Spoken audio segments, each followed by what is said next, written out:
Bismillahirrahmanirrahim. Assalamualaikum warahmatullahi wabarakatuh. Alhamdulillahirabbil alamin wassalatu wassalamu ala asyrafil anbiya'i wal mursalin sayyidina wa maulana Muhammadin wa ala alihi wa sihbihi ajma'in, amma ba'da. Alhamdulillah, di sini saya akan menjelaskan tentang materi bab 4 kelas 11, baik kelas 11 MIPA maupun kelas 11 IPS. Bab 4 pelajaran bahasa Arab ini menerangkan tentang beberapa kosakata yang berkaitan tentang sahabat. Sebelum membahas tentang kosakata yang berkaitan tentang sahabat, kita harus tahu definisi sahabat itu tersendiri. Dalam bahasa Indonesia, sahabat itu bisa diartikan sebagai suatu hubungan yang lebih dekat daripada pertemanan. Namun yang kita pelajari dalam pelajaran kali ini adalah tentang sahabat Nabi. Kemudian siapa saja orang-orang yang masuk dalam kategori sahabat Nabi? Sahabat Nabi itu adalah orang-orang yang bertemu Nabi, beriman dengan Nabi, mati dalam keadaan beriman. Sehingga untuk dikatakan sebagai sahabat Nabi, ini ada 3 syarat yang utama. Yang pertama adalah orang tersebut harus bertemu dengan baginda Rasulullah SAW di alam nyata ketika hidupnya. Baginda Rasulullah masih hidup dan orang tersebut masih hidup, sehingga pertemuan dengan baginda Rasulullah dalam alam mimpi itu tidak bisa meningkatkan derajat orang tersebut menjadi sahabat sesuai dengan definisi yang tercantum dalam kitab-kitab hadis. Kemudian yang kedua, orang tersebut beriman kepada baginda Nabi Muhammad Sallallahu Alaihi Wasallam, masuk Islam bersama baginda Rasulullah. Jadi seandainya ada orang yang bertemu dengan baginda Rasulullah kemudian tidak beriman walaupun membantu baginda Rasulullah, maka orang tersebut juga belum dikatakan sebagai sahabat Nabi. Kemudian yang ketiga, persyaratannya adalah orang tersebut mati dalam keadaan masih beriman kepada baginda Rasulullah Sallallahu Alaihi Wasallam. Kemudian pada zaman baginda Rasulullah itu ada orang yang hijrah ke Habasyah. Kalau kita melihat sejarah perjalanan Islam, maka perjalanan Islam itu ada kala ketika di Mekah umat Islam itu dikucilkan, umat Islam itu diintimidasi. Oleh sebab itu baginda Rasulullah memerintahkan kepada sebagian umat Islam untuk hijrah ke Habasyah, sehingga saat itu hijrahlah beberapa orang, di antaranya sepasang suami istri. Suaminya bernama Ubaidullah ibnu Jahash, istrinya bernama Ummu Habibah binti Abi Sufyan. Kemudian ketika sampai di kota Habasyah, ternyata suatu ketika istrinya mimpi melihat wajah suaminya ini berubah seperti kera. Ternyata setelah ditanyakan kepada suaminya ini murtad, keluar dari Islam, hingga akhirnya orang tersebut, Ubaidullah ibnu Jahash, mati dalam keadaan kafir. Kemudian lanjutnya Ummu Habibah ini akhirnya menjanda. Kemudian di akhir kisahnya beliau ini dinikahi oleh baginda Rasulullah Shallallahu Alaihi Wasallam. Kemudian siswa-siswi akramakumullah hafizakumullah, Ummu Habibah ini dinikahi oleh baginda Rasulullah. Ummu Habibah itu siapa? Ummu Habibah ini adalah putrinya Abu Sufyan. Abu Sufyan ini salah satu pembesar Mekah yang mana masuk Islamnya ini termasuk akhir, yaitu ketika waktu penaklukan kota Mekah. Kemudian Abu Sufyan ini punya istri namanya Hindun. Hindun adalah orang yang sewaktu perang Uhud telah merobek perutnya paman baginda Rasulullah Hamzah untuk dimakan hatinya. Kemudian Ummu Habibah ini punya saudara namanya Muawiyah bin Abi Sufyan. Dia ini adalah orang yang menjadi pimpinan Islam generasi ke-7. Generasi pertama dipimpin oleh baginda Rasulullah sendiri, kedua dipimpin oleh khalifah, itu terdiri dari 5. Yang pertama Abu Bakar, yang kedua Umar, yang ketiga Utsman, yang keempat Ali, kemudian yang kelima sempat memimpin selama kurang lebih 6 bulan, itu sahabat Hasan bin Ali. Kemudian setelah sahabat Hasan bin Ali ini memimpin selama kurang lebih 6 bulan, kepemimpinan itu diambil alih, diserahkan kepada Muawiyah bin Abi Sufyan secara sepenuhnya. Sehingga Muawiyah bin Abi Sufyan, yang mana beliau ini juga iparnya baginda Rasulullah, menjadi pimpinan Islam generasi ketujuh. Kemudian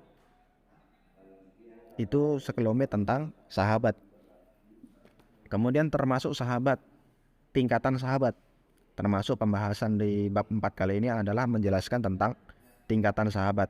Tingkatan sahabat yang tertinggi tentunya afdalul khalqi ba'dal anbiya. Afdalul khalqi ba'dal anbiya ini siapa? Beliau adalah manusia terbaik setelah para nabi, yaitu Abu Bakar. Satu-satunya orang yang dalam Al-Quran disebut sebagai sahibun nabi, sahabat nabi. Beliau ini pernah disabdakan oleh baginda Rasulullah, lawwuzina imanu Abi Bakrin bi imani jami'il ummah larajah bihim. Seandainya imannya Abu Bakar ditimbang dibandingkan dengan imannya seluruh umat, maka akan unggul imannya Abu Bakar. Kemudian yang kedua, derajat para sahabat yang tertinggi adalah Khulafaur Rasyidun, 4 orang berurutan. Yaitu yang pertama Abu Bakar sendiri, yang kedua Umar, sahabat Umar, yang ketiga sahabat Osman bin Affan, yang keempat adalah sahabat Ali ibnu Abi Thalib. Kemudian peringkat yang ketiga itu adalah Asyrah Mubasysyarah bil Jannah, 10 orang yang di dalam satu majelis oleh baginda Rasulullah dikabarkan masuk surga. Kemudian setelah Asyrah Mubasysyarah ini adalah Ashabul Badar, yaitu para pasukan Badar, perang yang terjadi pada tahun kedua Hijriyah pada bulan Ramadan. Kemudian berikutnya adalah Ashabul Uhud. Ashabul Uhud ini adalah 1.000 orang yang menjadi pasukan Islam ketika perang Uhud. Sebuah peperangan yang terjadi pada tahun ketiga Hijriyah, terjadi di dekat sebuah gunung yang bernama Uhud. Kemudian setelah itu adalah Ashab Bai'atur Ridwan. Ashab Bai'atur Ridwan inilah anggota 1.000 orang, anggota yang telah berjanji sumpah setia untuk membela baginda Rasulullah sampai mati. Ashab Bai'atur Ridwan ini juga disebut sebagai Ashabus Syajarah, Ashabut Bai'atur Ridwan. Kemudian beberapa julukan lain yang diberikan untuk 1.000 orang pada tingkatan ini. Wallahu alam. Kemudian diteruskan dengan tingkatan-tingkatan sahabat yang ke bawah dan selanjutnya. Kemudian termasuk kehebatan sahabat ini, mereka ini mempunyai kualitas iman itu yang tidak dapat dibandingi oleh orang sehebat apapun setelah mereka.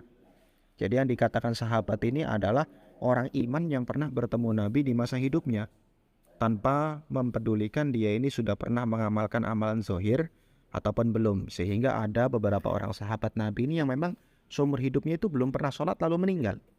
Masuk Islam, ikut perang, meninggal. Masuk Islam, ikut perang, meninggal. Wallahu alam. Kemudian di sini kita akan bahas bab 4 untuk kelas 11. Materinya itu diawali di halaman 65. Dimulai dari pembahasan qawaid. Qawaid ini artinya rumus. Pada bab ini kita akan belajar memahami kaidah dhamir muttasil lil fa'il wal maf'ul dan menyusunnya dalam kalimat. Jadi pada bab ini kita akan mempelajari tentang rumus kata ganti yang sambung, baik itu untuk pelaku maupun untuk objek. Kemudian dhamir muttasil lil fa'il merupakan dhamir atau kata ganti subjek yang tersambung dengan fi'il madhi atau kata kerja lampau. Sedangkan dhamir muttasil lil maf'ul merupakan dhamir kata ganti objek yang tersambung dengan fi'il atau kata kerja. Jadi perbedaan fa'il dengan maf'ul, kalau fa'il itu pelaku, subjek. Kemudian kalau maf'ul itu adalah objek. Kemudian di sini dicantumkan di halaman 66 ada ayat surat Ali Imran ayat 118 yang berbunyi, A'udzu billahi minasyaitonir rajim. Bismillahirrahmanirrahim. Ya ayyuhalladzina amanu la tattakhidhu bitanatan min dunikum la ya'lunakum khabala waddu ma anittum qad badatil baghdha'u min afwahihim wa ma tukhfi suduruhum akbar qad bayyana lakumul ayati in kuntum taqilun. Shadaqallahul alim.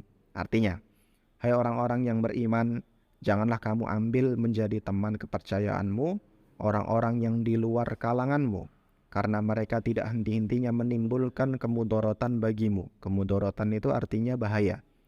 Tidak henti-hentinya mereka memberikan bahaya kepadamu. Mereka menyukai apa yang menyusahkanmu. Telah nyata kebencian dari mulut-mulut mereka. Dan apa yang disembunyikan oleh hati mereka adalah lebih besar lagi. Sungguh telah kami terangkan kepadamu ayat-ayat kami, jika kamu memahaminya. Quran Surat Al-Imran ayat 118. Serambi As-Sahabah. Adakah di antara kalian yang mengenal para sahabat Rasul? Siapa sajakah mereka? Sahabat Rasul adalah orang-orang yang hidup di zaman Rasulullah Shallallahu Alaihi Wasallam. Mereka hidup dan berinteraksi dengan Rasulullah saat Rasulullah hidup. Mereka senantiasa mempercayai, menemani, dan mendukung dakwah Rasulullah Shallallahu Alaihi Wasallam. Mereka juga ikut memperjuangkan dakwah Islam, baik saat baginda Rasulullah Shallallahu Alaihi Wasallam masih hidup ataupun setelah wafatnya. Sehingga dari alinea ini dapat kita pahami memang definisi sahabat itu sesuai dengan apa yang tercantum dalam paragraf ini. Saya ulangi, persyaratan orang dikatakan sebagai sahabat Nabi itu 3. Yang pertama, dia bertemu dengan baginda Rasulullah Sallallahu Alaihi Wasallam di alam nyata semasa hidupnya. Yang kedua, dia beriman kepada baginda Rasulullah Sallallahu Alaihi Wasallam. Kemudian dia mati dalam keadaan masih beriman dengan baginda Rasulullah Sallallahu Alaihi Wasallam atau mati dalam keadaan Muslim. Lanjut. Para sahabat Rasulullah diantaranya adalah Abu Bakar, Khadijah, Uthman, Ali, Bilal, dan orang-orang yang pertama masuk Islam yang disebut sebagai as-sabiqunal awwalun lainnya. Mereka adalah orang-orang yang siap menyerahkan jiwa, raga, dan harta mereka untuk dakwah Islam. Mereka adalah pribadi-pribadi yang berani, jujur, dan ikhlas. Nah, pada bab ini kita akan bersama-sama mempelajari teks tertulis dan lisan berunsur dhamir muttasilil fa'il wal maf'ul dengan topik para sahabat Rasul. Selamat belajar. Kemudian untuk materi ulangan besok, insya Allah itu hanya tentang sedikit definisi sahabat serta beberapa cerita tadi yang saya sebutkan. Kemudian kalian bisa lompat langsung untuk menuju kamus mini di halaman 83. Di situ dituliskan ada satu halaman tentang beberapa kosakata seperti kata afdol, afdola bermakna memberi keutamaan. Kata wa'ada artinya menjanjikan.